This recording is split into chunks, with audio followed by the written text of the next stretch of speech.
The channel, welcome to our live video series. This is a vehicle I've been waiting for a while. This is the Kia Carnival LX Plus, and I've wanted to get a Carnival back in here to go over the features, but the only one we have in stock up until now was the top of the line SX model with the VIP lounge seats, which are super cool, but not what most people are going to buy. So we're going to go through this vehicle in detail because I want to go over and show you some of the really cool stuff in it. And we're going to kind of focus on it from a sort of a family perspective, and that may or may not affect you. But I think there's a lot of value items in here, and I think when you're looking for a minivan and you talk about value, this is a really good option. So here's what we're going to do. We are live right now. If you just are not live with us and you want to watch the content of this video, you can skip ahead to the 3-minute mark if you want. In the meantime, before you go, what you're going to miss is we'll show you how to join us live. We'll do that right now, and we'll also talk about some news and some notes because we're doing something that I think is going to be kind of fun and interesting, and it'll allow us to hang out together a little bit more. So, all right, let's jump in and show you what we're doing. This is not what we need. We'll get back to this part. All right, over here. This is how you join us live. You go to our YouTube page, which looks like this, and hello from Connecticut. How are you? All right, you refresh the page right like this, and if you do that at exactly 2 o'clock, you will see the live video taking over the main section there. And we're gonna watch an ad for, they snuck their ad in there. Another competitive dealer just snuck their ad in there. We're gonna skip that ad right now. And if you are looking to buy a vehicle in Ontario and you want to connect with our team who will treat you like family, just reach out to me. There'll be a link in the description of this video. As soon as we're done, you can click on that and you can connect with me. I'll connect with our sales team and they'll help you out. All right, so hi, any Carnival in stock? Can I come by today? No, that's not how Carnivals work right now. So we'll talk about that a little bit later in the video. News and notes, we're gonna do something interesting. Yesterday we did a video with the Kia Sportage, or Sportage in the States, but Sportage here. And we basically said, these are the vehicles that are incoming and unsold. And a number of you reached out, and now a number of those are sold. So what we're gonna do is we're working on right now, actually my boss is working on it right now, we're gonna put a list on our website of vehicles that are incoming but unsold so that you don't have to wait for them to show up or get sold from underneath you in order to just get them and take them home as early as possible. So obviously everybody's looking for as early as possible type things right now. So we're gonna work on that. I'm gonna show you how it works. And then what we'll do is we'll do a weekly update. Hey, here's what's available. Here's some of the intriguing ones to me. By the way, if you wanna order one, reach out to us and we'll put your name on it. And that way when the car shows up, you're not waiting to, an extra couple months to have it sold. You're getting it as soon as we find out about it. So hopefully that makes sense. And we'll talk about that. I see a couple questions coming in. See, they announced the Sportage PHEV in the States. Any word in Canada? No word yet on the PHEV in Canada or the hybrid in Canada for the Sportage. However, I would maybe expect that soon because right now it's auto show season. There's no auto show in Canada right now, but if they had an auto show right now, they would probably introduce it there. So I'm expecting announcements like that very soon, but we'll just sort of see. All right. Okay, 3 minutes in. Do me a favor, guys, before we get going here. If you're a regular with us, hit the like button. We're a few likes behind usual, and if you're not a regular, I'll try to earn your like throughout this video. Here we go. All right, this is the Kia Carnival LX Plus, and the Plus actually matters, and I'll show you why. The LX is a perfectly fine car. 290 horsepower, same engine as everything else in there. I happen to like the LX Plus. So when you go from $34,795 to $38,295, I think that's the real value piece in the whole lineup right there. And we're gonna talk about the LX Plus today because we have it in front of us. Now, really quickly, this car is a sold vehicle.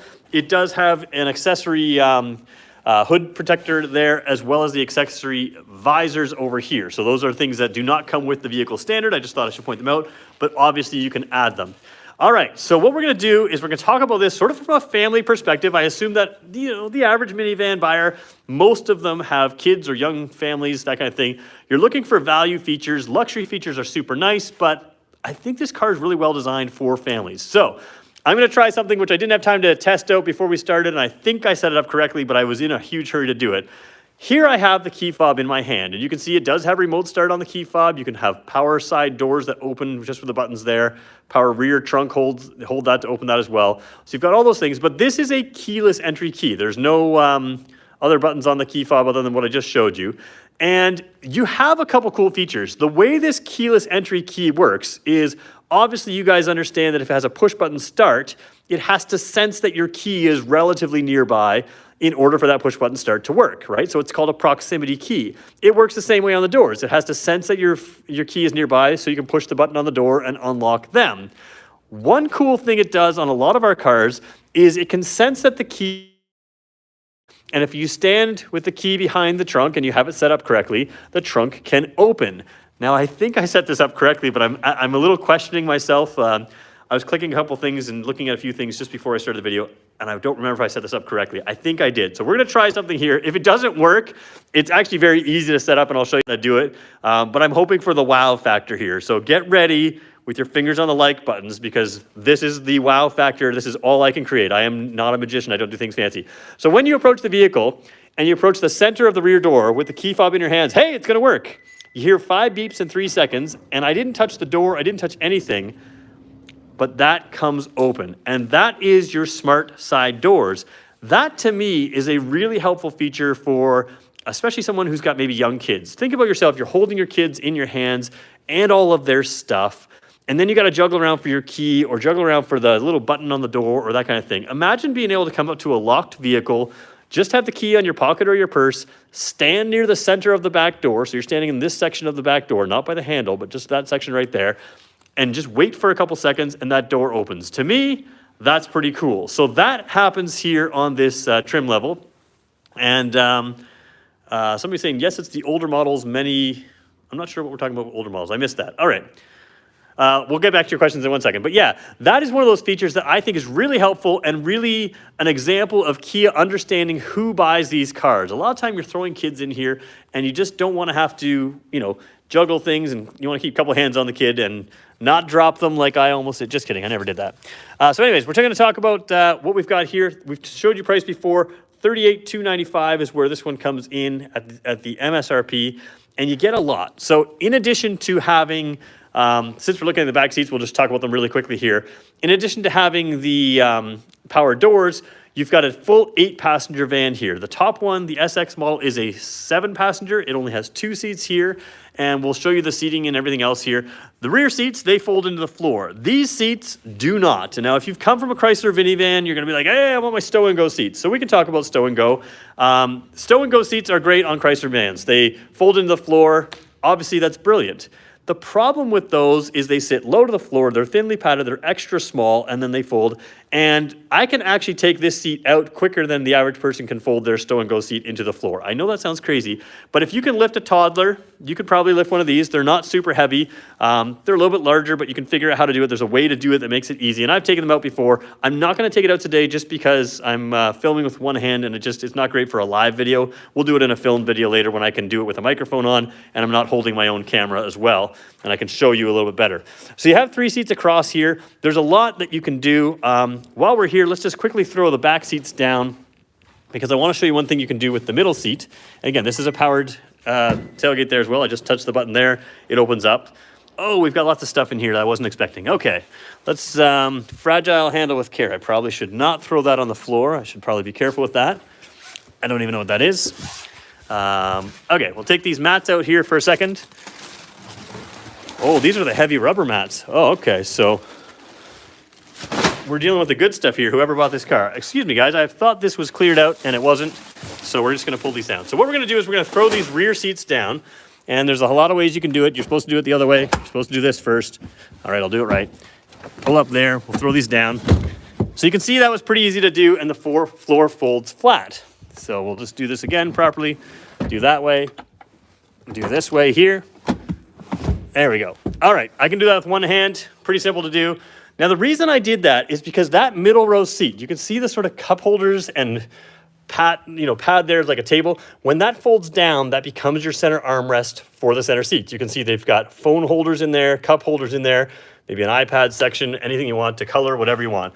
What the biggest thing I like about this seat, though, is if you don't need the rear third row seats, you can take this seat and you can move it a long ways forward like that. So when you have a child seat in here, maybe a baby seat, this passenger here can reach back to that seat. But if the child gets a little older, or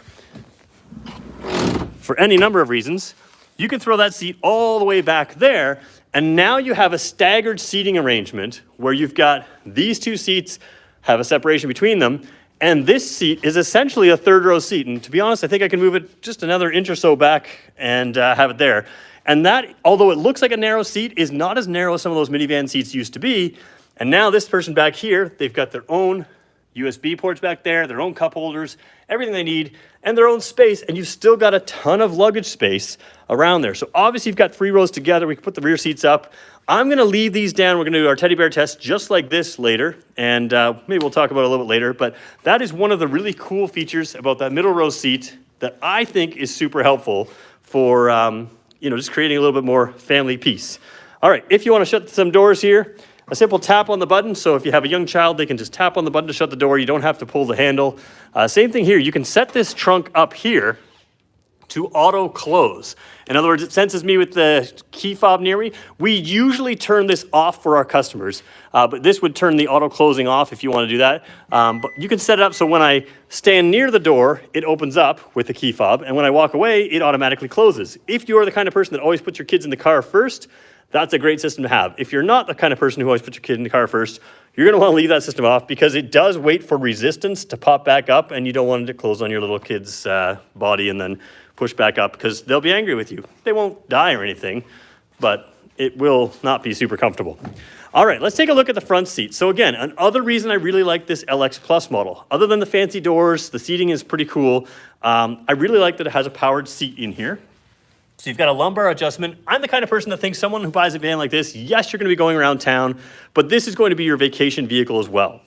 And when you go on a long trip, it's gonna be super comfortable to have that little bit better seat with the power lumbar. And then when you jump in here, push button start is kind of nice.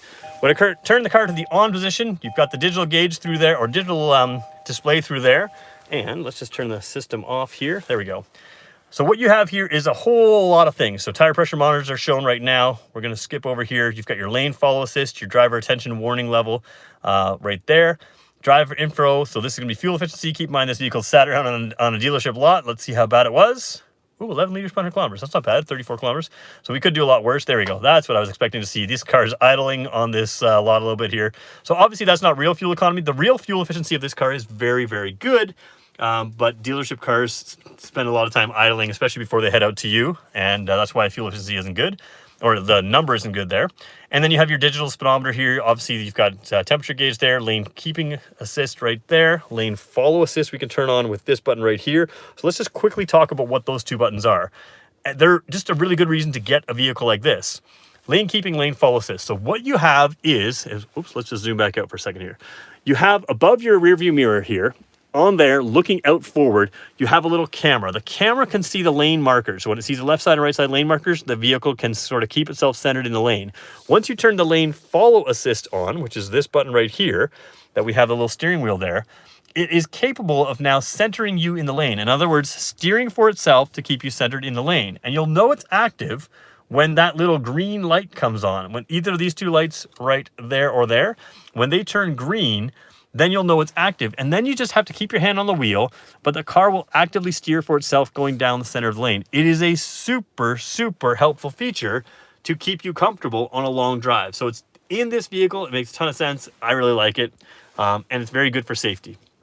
All right, down here, we've got AM and FM stereo system, and it does have right there. I'm gonna peel this little protective cover off so we have a little less glare. There we go. And of course, AM, FM, and the HD radio as well there. And then of course, this is Android Auto and Apple CarPlay, and it is a wireless system. So if you have a wireless system to do this right, in my books, when Kia does this right, they also throw in a wireless phone charger. And guess what? That's what you've got down here. It is the vented style charger. So if I can get it to focus there, come on camera. I don't know why I can't get it to focus there. It's stuck over here. There we go. It is the vented charger there, so that allows it to charge fairly quickly, but also stay relatively cool while it charges, because of course when a phone's charging and being worked, it's going to heat up, and you have that there. So that's a nice system to have. 3 USB ports there. This, of course, this little light here will tell you if it's charged or charging and what's going on with it there. But you have your full navigation system built in because you have Google Maps and Apple Maps built right in through your wireless Android Auto, wireless Apple CarPlay.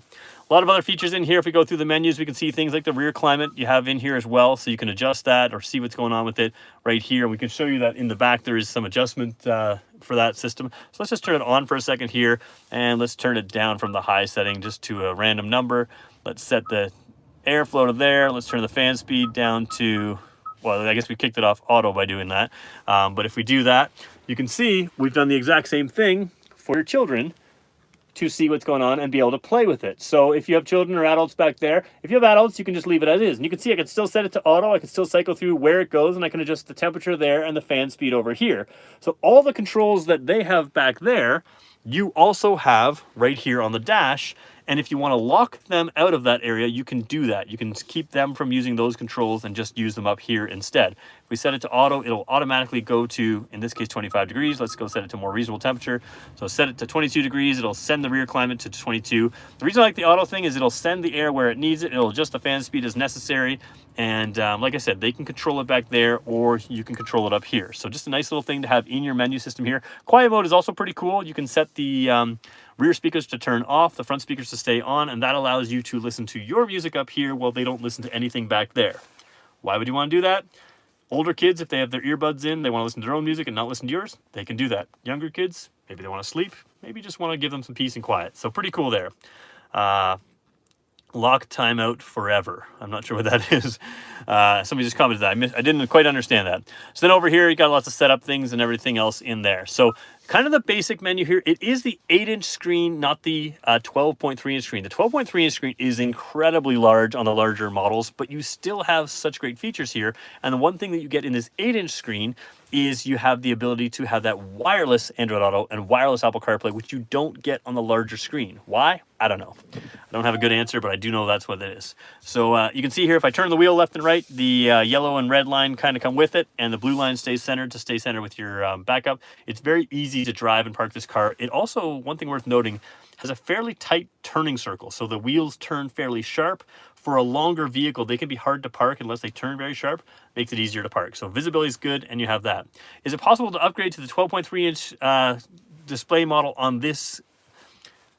I missed your comment, but the essentially what you asked is it possible to upgrade to the 12.3-inch screen on this model? And the answer is no. You do have to move up to the full trim lines to get to that model, to get that. So there we go. Somebody says the unicorn is found. I guess this is a difficult vehicle for some of you to find. There we go. Coming down here, speaking of climate control, we saw the rear climate. We could turn that on here and bring that display up there. We also have this system here, which you don't want to set to high. What you want to do is you have it set to whatever you want. So driver and passenger are set to the same. If we turn the rear climate system on, we can turn that on there. So if we do that, then we've got it set to 24. And if we sync everything together, there we go. Everything's set to 24. So front, left and right can be one temperature. The rear can be another temperature. And you can turn everything down a little bit there as you want in the front section anyways. To still reach 24 degrees, but just take a little longer time to get there. So keep it from blasting you with cold or hot air. And also keep it a little quieter in there. We're going to turn the whole system off in 1 second. Actually, we'll just do that right now. But you have nice solid display or solid touch pieces here to turn everything up and down instead of just touch screen. So that's kind of nice. As we turn it off, we're going to look at this button right there. If anybody knows what that button does, you win a prize. That button is the most amazing button in this whole van because vans have big windows and they're not super short vehicles. And as I take a look here, I'm going to try to do this for you. I'm going to try to get the camera to focus on my hand. So if the camera's focused on my hand, look at the wall on the right of that. See those little squiggly lines that you see? The squiggly lines that you see essentially on the wall to the right of my fingers there, those are little tungsten elements in the windshield. So there's a tungsten element through almost the entire windshield. It's almost right to the very bottom, right to the very top. What that means is that element works very much like your rear lines across your window. See those lines across the rear window? Those defrost, right? They can de-ice, defrost, those kind of things. The tungsten element in the front window does the exact same thing, which means you're not scraping windows anymore. Or if you are scraping them, you're just wiping them clean with even your bare hand because it takes that hard to remove ice and snow off the window. And on a big window like that needs to be fully clear, it is super nice to have. You're not scraping windows anymore. And that is available even here on this LX Plus trim line. So really nice to have there. Jumping down here, throw it in here. It is in drive. You can choose between any of the 8 gear ratios you want by manually shifting here. I don't think I would use this in a minivan, but if you are a towing person and you tow up to 3,500 pounds with this, you may want to choose your own gears for some engine braking or just choosing it as you're climbing a hill, and you can do that there quite easily. Electronic parking brake. What I like here, again, LX Plus, rump roasters in the driver's seat, steering wheel heater as well, parking sensors in the rear. You can bring up your cameras there, rump roasters on the other passenger seat there as well. So just really nice to have. Rump roasters here in the front. Excuse the dirtiness of this car. I haven't cleaned it properly yet. And these switches are much easier to see in person. I'm just trying to film them, and it's just the camera that's having a hard time. Steering wheel heater is very nice for anything with a touchscreen because the steering wheel heater works so well that you won't want to wear gloves in the vehicle. It works so well. So when you're having a touchscreen, your gloves come off, your hands stay warm on the wheel, and it works perfectly. All right, we're already 20 minutes into this. We got to wrap this up, but we're still going to go rear seat and trunk space, that kind of thing. I want to talk about lighting because there's some differences on this vehicle versus some of the other vehicles. So do me a favor, we got 47 people on, 24 likes already. We can hit 50. 26 people can hit like in the next little while. So let's see if we can do that. We'll talk about everything else, but first let me go take your questions, and we'll see if we can get what we can. Insurance companies, sorry, I just saw something here, something about insurance companies. So let's talk insurance companies. Before we talk insurance companies, just announced today, Kia, once again, Kia has been either the top mainstream brand or the top overall brand for the J.D. Power initial quality study for like 6 or 7 years in a row.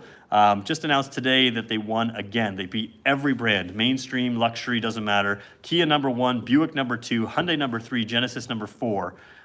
So 1, 3, and 4 for the Korean brands for initial quality. So great thing there. Somebody said something about insurance. Let's figure out what they said and address that. Insurance company's going to love that heated windshield, probably thousands of dollars. Yep. The heated windshield does cost a little bit more to replace. Yeah, you're going to have your pay your deductible if you break it. I will say though, I have it on my car, really fantastic. I would gladly have the risk of, a little bit more expensive windshield and have it clear itself than have it scrape the window if you're sitting outside. It's so much better. All right, best road trip vehicles is the Nissan Pathfinder Platinum, says Pradkins14. Sure. Bring it over here. Let's compare it to the Carnival, and we'll have a little debate. If you like that one, that's cool. I'd take this one any day. Somebody asked a really good question. They asked if this is ever going to come in four-wheel drive.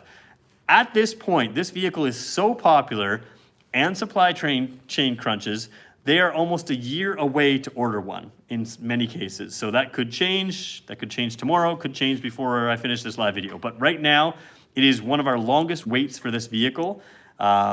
So when you ask if it will ever come with all-wheel drive, 1, I don't know if the platform's capable. 2, even if it was, there's zero chance they're going to add that right now. They already can't keep up with demand.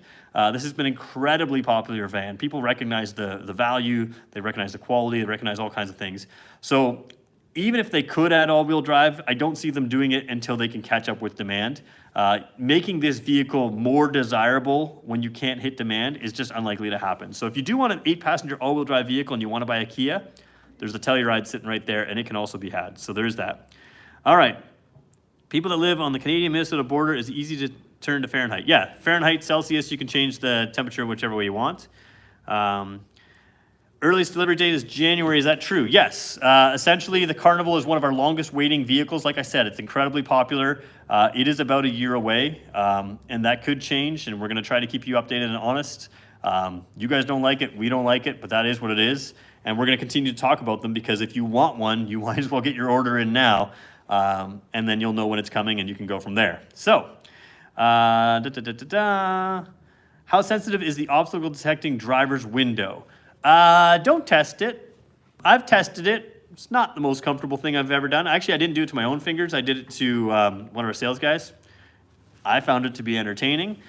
It will stop and reverse, but it's not comfortable. So don't stick your fingers in there. They will stop and reverse. But yeah, those windows when they close, if they have obstacle detecting things, basically they close, they feel some resistance, and they pop back.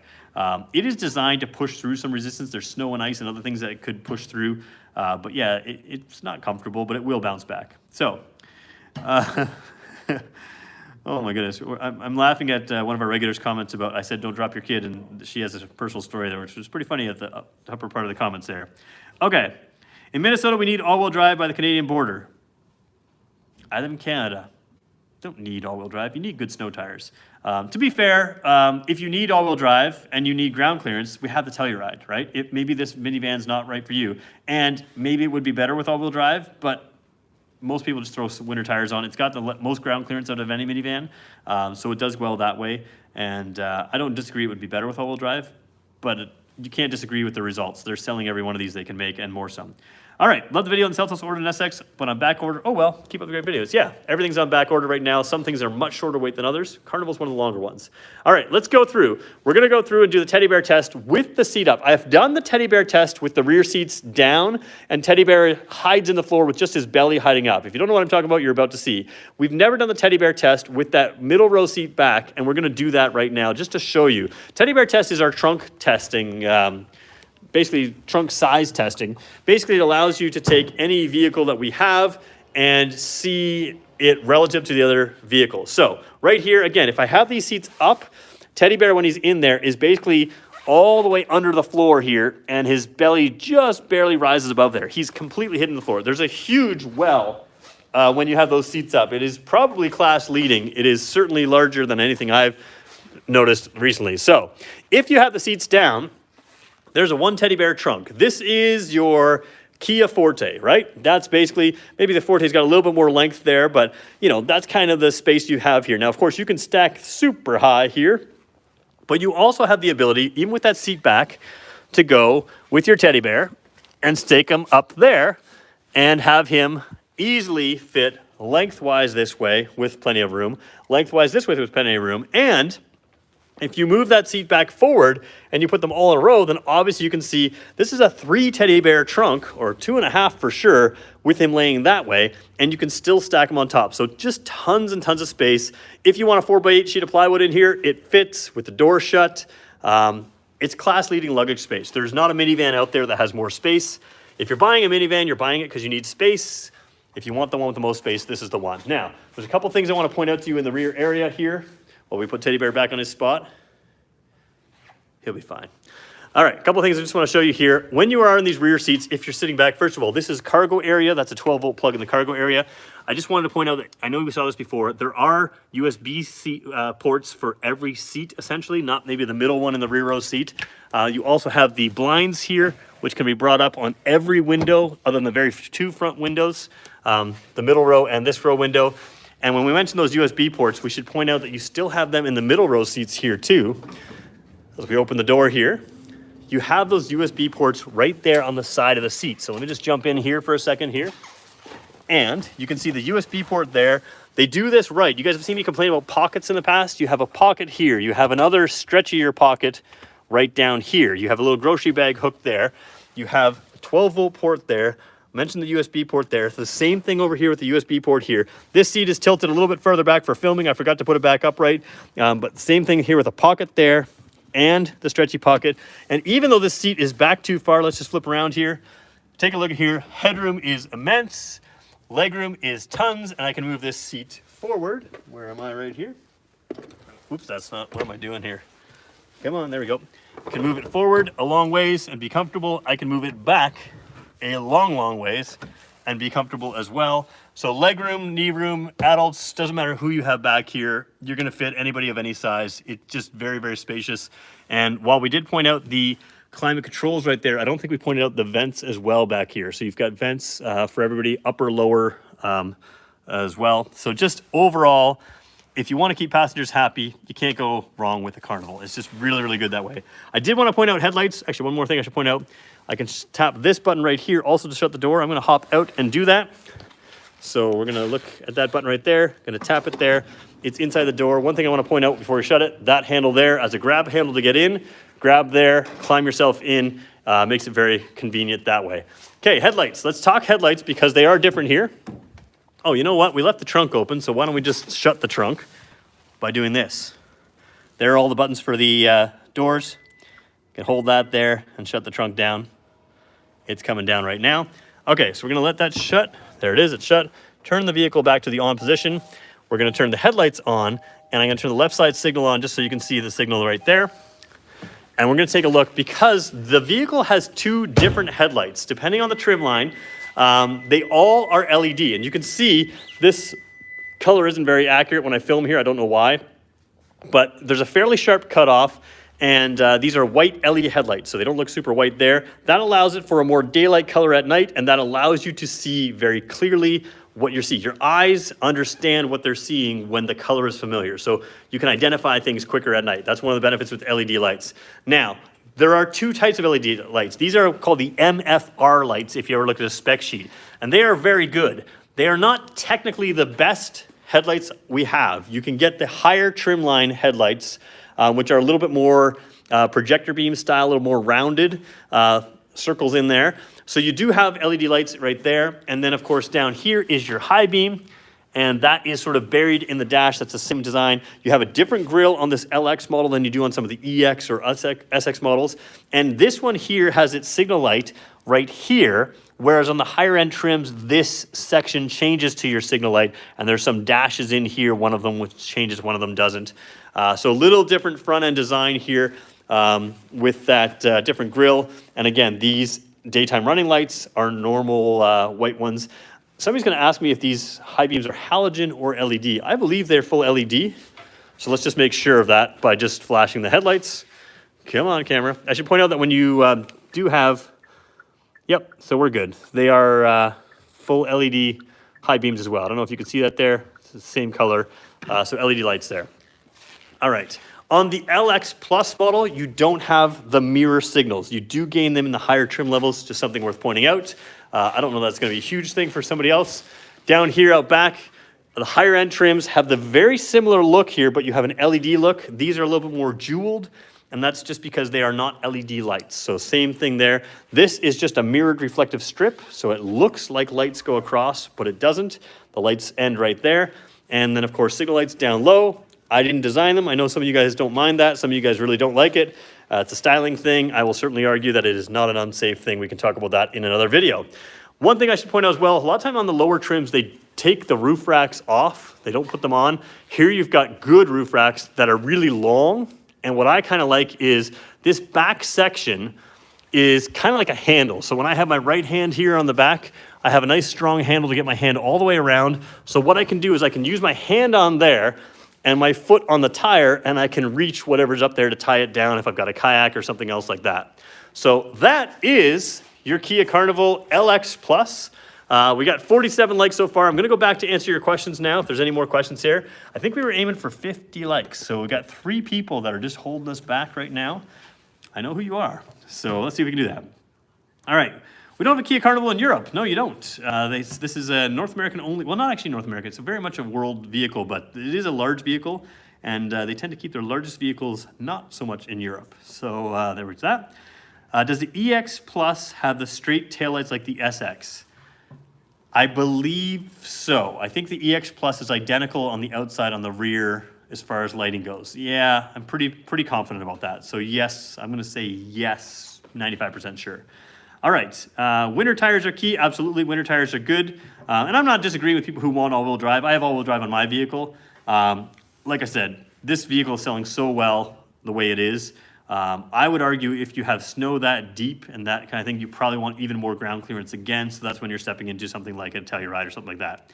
The only downside to LED lights is they don't melt. That's true. They don't create a lot of heat to melt some stuff. I haven't found that to be an issue on either of my 2 vehicles lately. It's just something to keep in mind is when you're clearing your windshield, just clear out the headlights, because if you're not clearing your car fully, on a traditional car, these will create enough heat that they will melt that snow almost instantly. On this type of vehicle, 2 things you can do. Just wax your headlights. They will help the water clear off, and just make sure they are clear when you're driving, when you start out, and then they should be pretty good that way. I haven't seen an issue on either of my cars of them building up with snow and ice, but they do create less heat, so that is something to keep in mind. All right. I think that's it. I think that's where we're going to leave it. So tomorrow, it's been a long time since we talked about a Seltos. Tomorrow we're going to do a Seltos EX. Monday, Valentine's Day. I'm going to give Valentine's Day advice.